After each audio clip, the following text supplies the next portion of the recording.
In this video, I'm going to show you how to counter every striker in Mechabreak.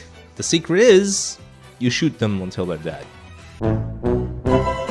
Jokes aside, we're looking at a roster that's currently 13 mechs large, with more probably on the way. This means that, hey, you're going to be at a major disadvantage if you don't know how to counter anything.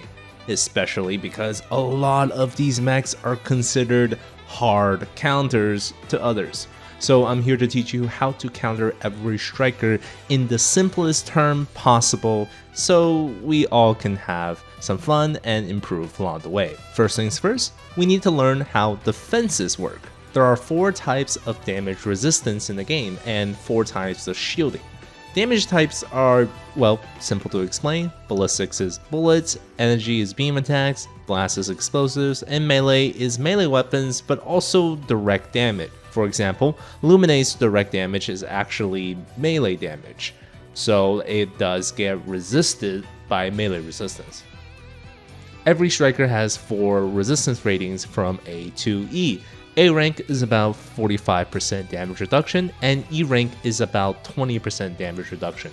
I can't possibly remember the damage resistance for every mech out there, so I generally remember the weakest one on the striker. I also generally try to remember the weakest resistance of those ultra heavy strikers, which have the most HP and the most to burn through. For example, the Triceria is really weak against energy weapons with only a C rating. You can find in-depth statistics about each striker and their resistances in the mod tab in the main menu. Hopefully one day these resistances will become common knowledge as we improve in the game.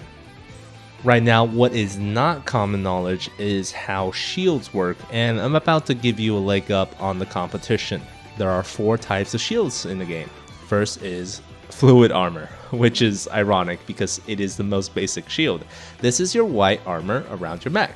Every striker has this, and it's not affected by damage resistance, only your health is. A Falcon and a Triceria have different amounts of fluid armor, but they'll get hit for the same damage by an enemy weapon. The second type of shield is the complex shield. This is usually shown off in game with a blue bar. Complex shields block range damage and melee damage. They are also usually supplied by abilities.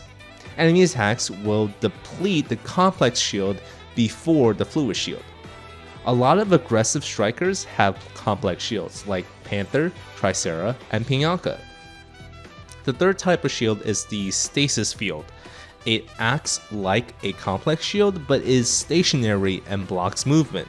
This is what the Stego and Welkin have. The stasis field still blocks both range and melee damage and is mostly still applied by abilities. The stasis field does not block allied projectiles, but Welkin can block allied movement. The final type of shield is the defensive field. It protects against ranged firepower. Now, this defensive field can be walked through by anyone, so think of the bubble shield from Halo 3. This also does not block allied projectile. Narukami, Hurricane, and Aquilas have abilities that project an anti-ranged shield. Now that you know about the defenses in the game, we can talk about how to counter each striker. The most important lesson to leave here with is that you want to identify weaknesses in the stats and disrupt their game plans. For example, let's talk about one of the biggest problems in the game right now, Stego and Pinaka. Stego currently sit at the second tankiest striker stat-wise in the game with absolutely no competition in just direct damage output when the conditions are perfect. Is that a problem? Maybe. Is it annoying to play with? Oh yeah, absolutely. So let's take a look at the stats. Stego has an impressive defensive arsenal, but it has terrible mobility. In fact, it has the worst mobility in the game. And here's Stego's basic game plan. He wants to lock down in a medium range and rapid fire all munitions into the enemy. To counter this, we need to make Stego move so that his damage gets reduced by half. By cutting his DPS, he'll be pretty much useless for the match. So, snipers such as Narukami and Aquilas can freely aim into the smoke cloud ability that Stego has. And if there are no snipers, you can try taunting. This game has 2 taunts with Triceria's lockdown mode and Hurricane's decoy drone. Stego's lockdown mode has a very wide field of view and will be forced on to any taunting enemies.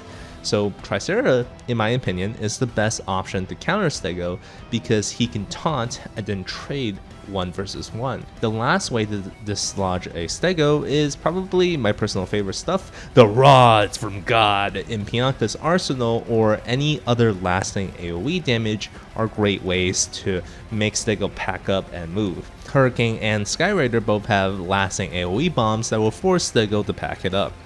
Terrain is also a big deal in Stego's missiles because those missiles need a lot of space or else they'll hit walls. If you can force Stego to take these unfavorable positions inside of buildings or around walls and stuff like that, every wall that the missile will be hitting will not be hitting an ally. So just remember that Stego is all about positioning, and if you can force him to move by sniping, taunting, or flanking Stego with a melee, you'll be on your way to scrapping this big damage boy.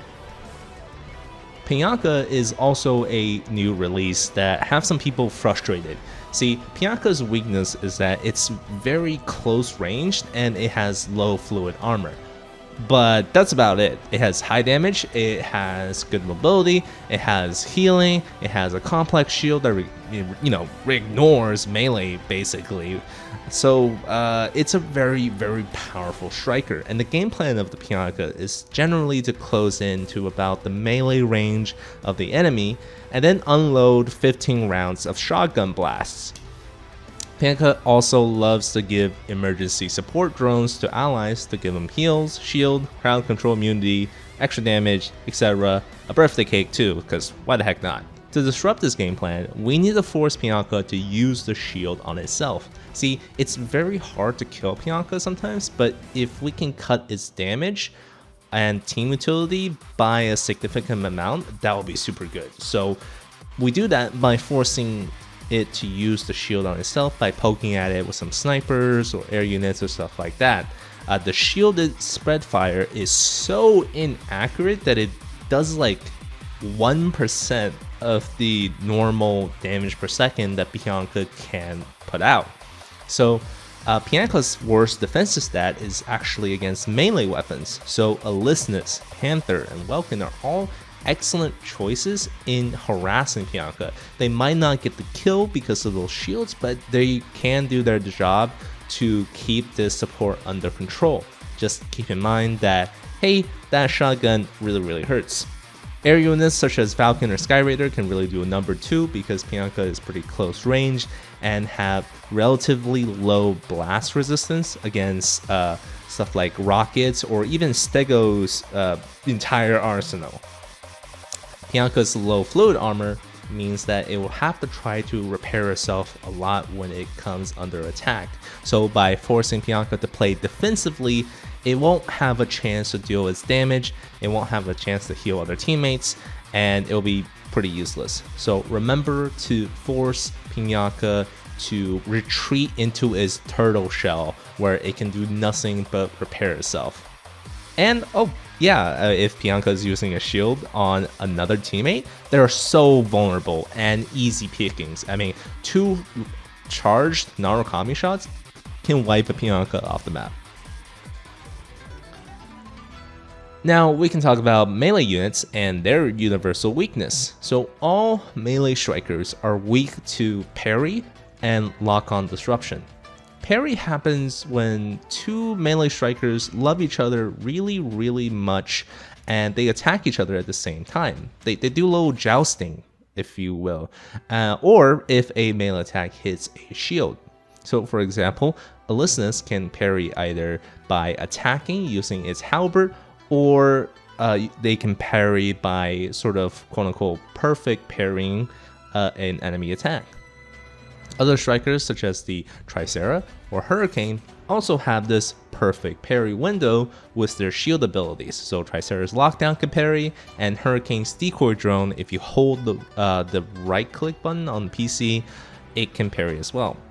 Pinaka's shield also prevents melee stuns, so that I guess is not really a parry, but it falls into that category of just like completely nullifying melee. And keep in mind, just for a second, that melee slam attacks will ignore parry. Those slam attacks are where a melee striker is in the air and they do this like downward striking attack. That will actually ignore parry shields, but not Pinaka's shield. So yeah, Pinaka's just ridiculous right now, but just keep that in mind.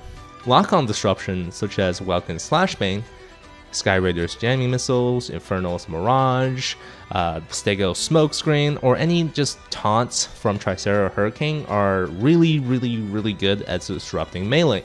This is because the first attack from every melee weapon is a long distance assault boost. If your melee is disrupted, you'll boost straight past where you're aiming. So let's talk about the melee units. Alsynes is a slippery striker with 4 lives to play with. The general game plan for Alsynes is to harass with its gauss cannons and then use the melee weapons as a finisher. This unit has really come a long way from being a melee-centric unit to now, I think, more of a mid-range, using its gauss cannon and an energy rifle kind of striker. However, this striker has really bad defenses in my opinion, with the second lowest fluid armor and terrible resistance overall. So what we need to do is 1. Waste Alsynes' energy, and 2. Blast it with a ton of energy damage. Unlike with other melee combatants, Alsynes has a small energy pool with no way to regain it instantly besides dying. And energy weapons such as Pinaka's shotguns, Aquilas sniper, or Inferno's entire kit will absolutely melt through Alsynes' health on approach. Ballistic weapons such as Triceria's minigun or Falcon's little PPP guns also work very well against the Alsynes. We all know about the baby Exia mode, that's what I call it anyways, of the Alsynes, and how annoying it is, but there are several options to counter it. One is that Aquilas' claw drones can stun the baby Exia and prevent it from re-armoring. Panther's lance attack, once fully charged, can also one-shot kill the unarmored Alsynes. The Narukami sniper rifle, I believe, also can pretty much one-shot kill the unarmored Alsynes. Overall, I think Alsynes is dangerous, but it's not as dangerous as the other melee strikers due to usually how squishy it is, but it does have some good escape tools, invincibility frames, and it's something that will take a long time to kill, but not necessarily be very hard to kill. So just keep that in mind when you're fighting Alsynes. It's a distraction. Don't waste your time.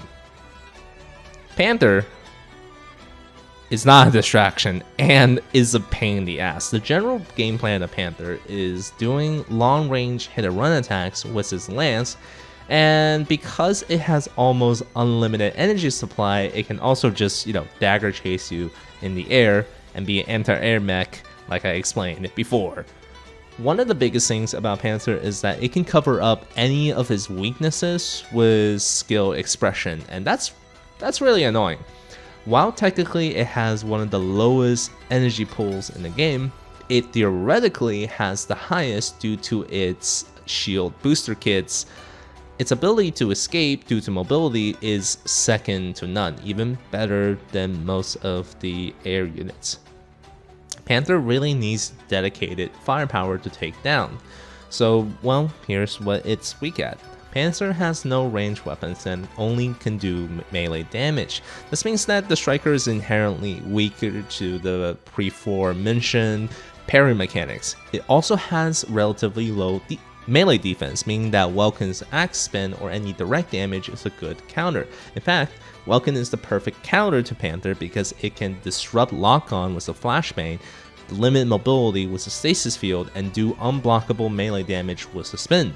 Another unblockable source of melee damage is Luminae's drones. So putting your Luminae drones on Panther can take advantage of the fact that Panther's lowered melee defense causes him, well, to take more damage from it. I also think that Panther is really weak to heavier ranged compositions with no way to help a team if counters are being picked. For example, there's nothing the Panther can do if there's a Welkin, Triceria, and Aquilas stacked right on top of each other.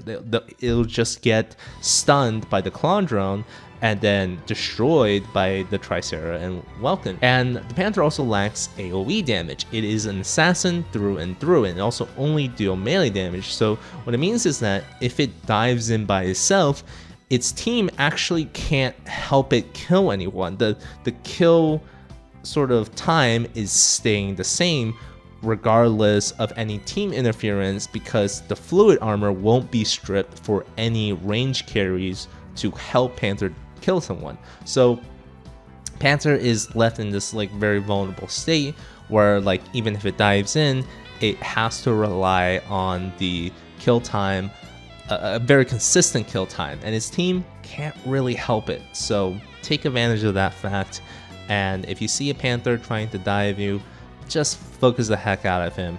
I'm sure that your random teammates in quick match is going to be able to focus on the Panther that's diving your sniper. Surely, right? They're smart people, right? Surely they'll be able to do that. Yeah. Alright, let's move on to Welkin now. Welkin is a heavy attacker that wants to lock you in a box and have its way with your body. The general game plan is to charge with the melee and box into melee, and boomerang to support your melee. Its primary weakness is that Welkin has no escape tools. It's also slower than other melees. Therefore, Welkin actually has less theoretical health than other melee strikers while having more stats. What I mean by that is that, Alsynes has 4 lives. Panther has almost unlimited shield and energy.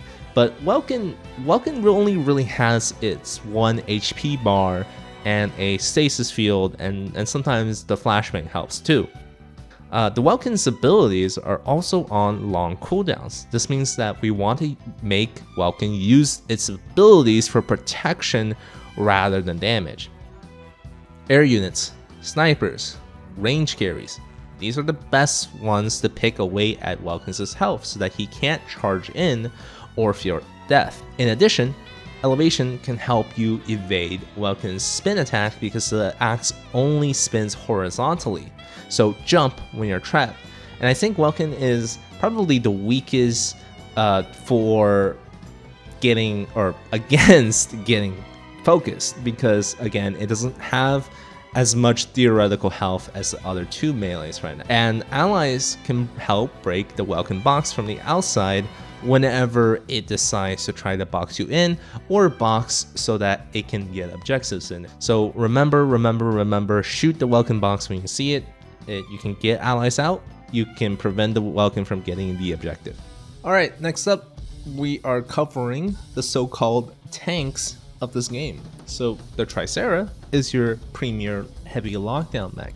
It is the heaviest striker in the game and boasts a big, fat, raw health point threshold. It's a lot. There's a lot of health in there. And the Triceria's game plan is usually to lock down whatever objective is in the area and then deter anyone from approaching. Now, this was the only ultra heavy in the alpha, so I've become quite familiar to how to counter it. It's very simple because you just need a massive amount of energy range damage.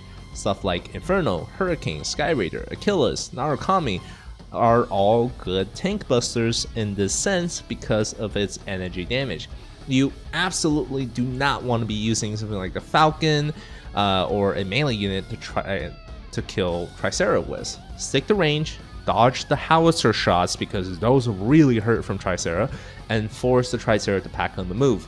I mean, I've been bullying Tricerias and Stegos with Pinaka as well, and Pinaka can just drop the Rod from God right onto Triceria when they lock down and force them to move. Also, Triceria's lockdown ability draws in all of the enemy's lock-ons. I mean, it can soak up damage for sure. It is a really heavy mech, but it is not good enough to tank the whole team worth of damage unless it has like the stupid amount of support. So I think this is definitely one of those strikers that can hard counter like half of the arsenal, but it is super weak to the other half of the arsenal. So that makes Triceria, in my opinion at least, one of the most fair strikers in the game. And yeah, it's gonna be super weak against energy damage. Just blast that and pick your priority targets. Hurricane is the other tank, and unlike Triceria, Hurricane is actually really good at dealing with ranged energy damage. Its weakness is that Hurricane is weak against blast damage and is only slightly faster than Stego and Triceria. Hurricane is what I consider a dodge tank, where it doesn't actually draw damage to itself, but find ways to mitigate damage. Hurricane's game plan is to make the whole area around it hell, with decoys, drones, and a defensive field. Melees can't dive Hurricanes very easily because it has a parry and decoys. Ranged attackers have to choose through those decoys and a ranged defensive field. So yeah, Hurricane does not die very easily. So what's the solution for this? Honestly, it's a mixed bag. Hurricane feels like to me another mech where its weaknesses can be sort of mitigated with skill and team support. It's not incredibly hard to choose through some of the Hurricane's defenses with melee or range damage because the Hurricane itself is not as tough as Triceria. However, you're gonna waste so much time trying to kill the Hurricane that, well, it's sometimes not worth it. And the most explicit counter that I can think of to try to counter the Hurricane is the sniper free aim mode, where you can ignore the decoy drones. But other than that, everybody has to deal with this stupid decoy drone. And really the only way to, force Hurricane off of its territory is either by, ramming it away with a Panther, or you can try catching it when it's moving from objective to objective.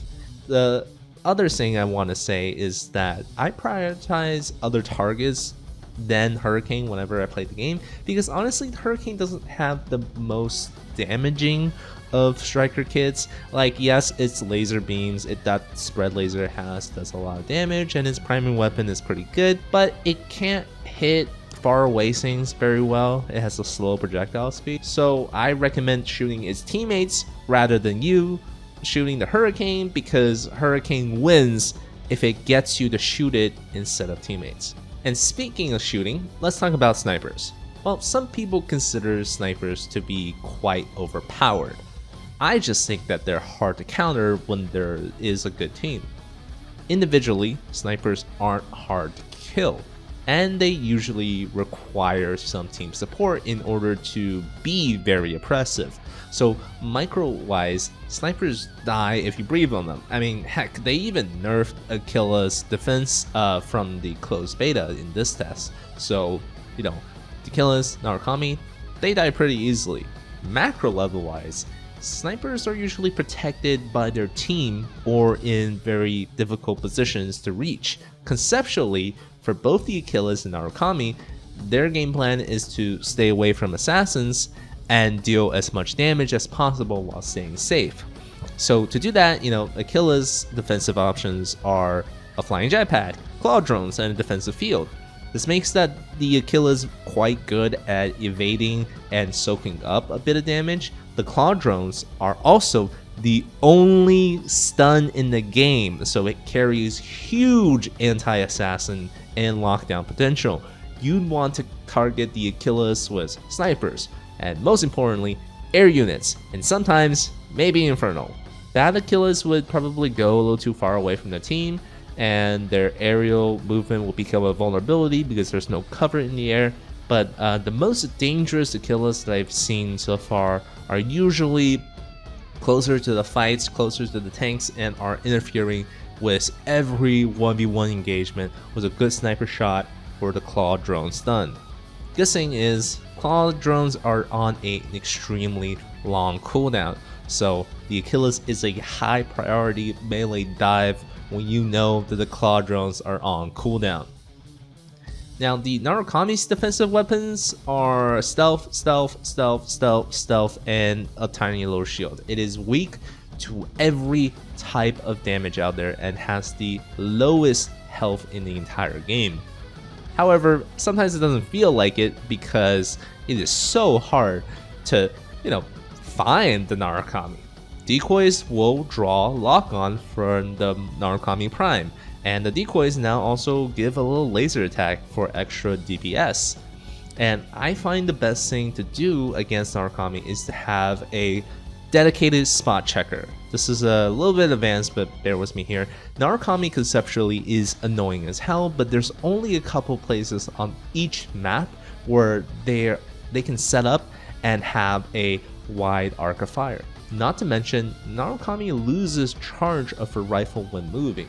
So very much like Stego, you want to keep a Narukami moving. And to counter Narukami, an advanced team needs to have a dedicated spot checker. Somebody like Aquilas, Inferno, or Stego, or Sky Raider to constantly pressure, or if you have a Falcon and you're able to use that radar ability to detect stealth and flush out the Narukami. I'd also consider Luminae a pretty good counter to Narukami, because if Luminae ever going to be able to use his damage field in that range, that ignores stealth and does melee damage, which means that Luminae can pretty much consistently damage and kill Narukami if it can get close, and that's pretty fun to be able to chase down a Narukami with a Luminae. I've seen it happen. I can't do it because I'm not a very good Luminae player. I'm a big stay in the back and heal my tanks kind of guy. But if if you're adventurous, if you're really good, go ahead and give it a try. Now, air units are next on the chopping block. And you're gonna hate me for saying this, but man, Falcon kind of sucks. I think so many people, I know I just saying the praises of Falcon and its ability to chase down snipers, but so many people love the Falcon, but I think it's so bad. I mean, Falcon's game plan is to fly over the battlefield and never get hit by consistently dodging everything. However, both you and me know that shit happens. Falcon doesn't have a lot of tools when shit is happening.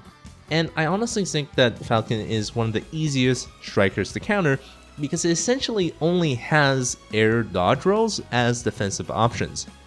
The health and defenses of the Falcon stat-wise are more than piss poor. It can do a lot of damage if it is left in the air alone, sure, but there are just strikers that it can't kill. Triceria, Hurricane, Stego, Panther. These are units that Falcon basically just can't counter at all because they're either ultra heavies or Panther with his unlimited energy can just hunt down the Falcon super easily. And if you're not being hunted down, I think legitimately speaking, it has such low health with no cloaking abilities or anything that just shooting it was an Inferno or Sniper or Sky Raider or hell, like even a Luminae can throw some drones on the Falcon and drain his health away in a jiffy. Like, if I look at the Falcon, sometimes it just dies, and it's often one of the fastest dying units in the game. But man, when a good Falcon player comes along, when they can zoom around the map, because it's so fast, right? Like if it zooms around the map, comes around, kills your sniper before you can do anything, that's when it gets really scary. But for most people, Falcon just kind of blows. So I'm kind of looking down on this mech, I know, because I think that Sky Raider game, Rise Up, wants to do the same thing as Falcon. It just does it better. Sky Raider has more damage. It has legitimately good defensive tools with the jamming missile and anti-missile drones. And the Sky Raider's weakness is also getting jumped by Panther and getting shot at, but Sky Raider has a lot more tools to mitigate that and prevent that from happening. Even though it's not as fast, I see Sky Raider having more survivability, and that's really important in a game with such long respawn times. Mechabreak has long respawn times. I don't think I've ever stopped to think about this, but yeah, it really does. And I didn't know where to talk about the Inferno, so I kind of saved it towards the end. It's just really solid. Like, I love playing the Inferno because it is a heavy energy beam attacker that reminds me a lot of this one mech from 00. Its name is escaping me right now, but it's got the best fluid armor in the game, and it has an insane booster kit ability which recharges its energy, gives it mirages, and also boosts damage. And the Inferno game plan is to sit back and blast as much as possible. Hell, it can even rival snipers in range by charging its double cannons. And one of the things that I like to do with Inferno is charge up those double cannons, see where the Narukami is shooting, and just letting that thing go by free aiming it. And that works because that ball of energy travels like almost infinitely. Like, it's really long range. But now I'm just singing its praises.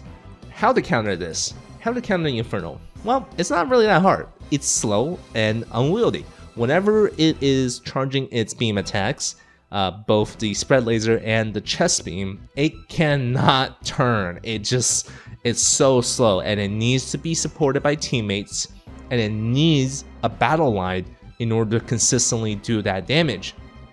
So by disrupting the battle line, by having these brawls and dives, Inferno sort of becomes a slow sitting duck that can be easily picked off.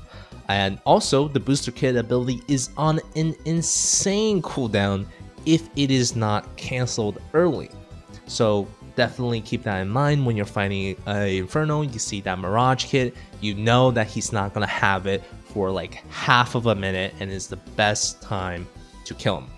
And Hurricane has really good defensive properties against energy, and it has the drones, so that's really good against Inferno.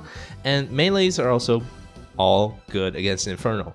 There's nothing an Inferno can do when it's being locked down by a melee, and I don't recommend running an air unit into the Inferno's Mega Chest Beam Laser. I think air units are particularly weak against Inferno because Inferno sort of needs that long duration of uninterrupted lasering time in order to do damage. And while air units can dodge if they're close range, in mid to long range it's hard for the air units to get out of Inferno's range. So don't do that. Don't run at it with a Falcon, or you will literally be burnt to a crisp. Last but not least, Luminae. I also didn't know where to put the Luminae, but the Luminae's game plan is to give the team as many mobility boosts, energy boosts, and heals as possible while helping out with dealing damage towards priority target. Luminae is just really good all around. It does almost everything except for damage. Its damage is actually very, very bad.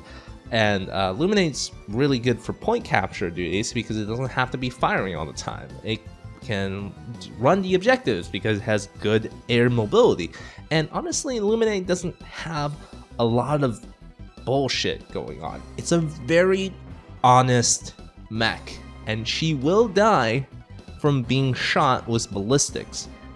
And it's just as simple as that. It's a straightforward support mech with a very wide set of tools, but very sort of underwhelming set of tools compared to everything else. It's like a Swiss Army knife. It can do a little bit of everything, but is a master of none, and sometimes you need that.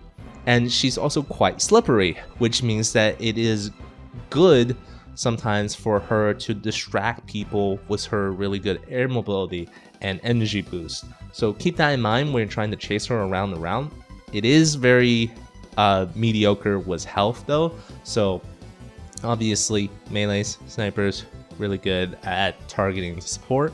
Honestly, not a huge priority target. Just keep in mind that her healing field and her damage field goes through any shields, and also can go through stasis field. So if you're Welkin trying to capture point. Luminae is one of the only ones that can really stop you without breaking the shield first. And that's it. That's every striker in the game and how to counter them. If you have some comments about what I said, if it's right or wrong, please comment below, show them around. These videos take a whole lot of time, whole lot of effort to make, so I appreciate if you engage with the algorithm a little bit. I think I'm going to be making more guides in the future. They're super fun to make, so stick around, yeah? Thank you for watching. Please get some water, touch some grass, and I'll see you next time. Ciao!